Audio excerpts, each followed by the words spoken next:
bravo. Umera cyane fast. Umeze ute? Turashima Imana. Waruje? No muri Liliane banyamyaka. Amva nukuri uri umwana w'Imana. Kuko nagutumije amasaha abiri urahageze. Yego nakwita y'umwana. Ukora kugiye.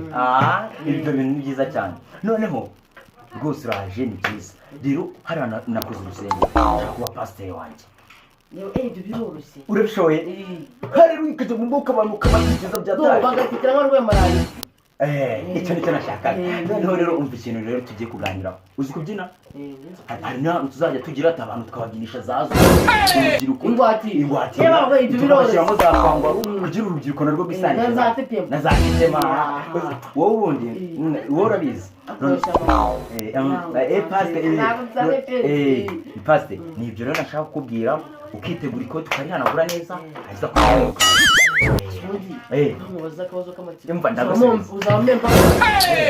Pastor umwana w'Imana. Ijenti umwana w'Imana. Pastor uri umukozi w'Imana. Yego. Nurisimba umukozi w'Imana urambya ngo nzajya ngo uzajya guhembera Imana. Uzajya guhembesha Imana. Sindi so sindira ko uzajya guhembesha Imana nimba utabishaka ijambo ry'Imana.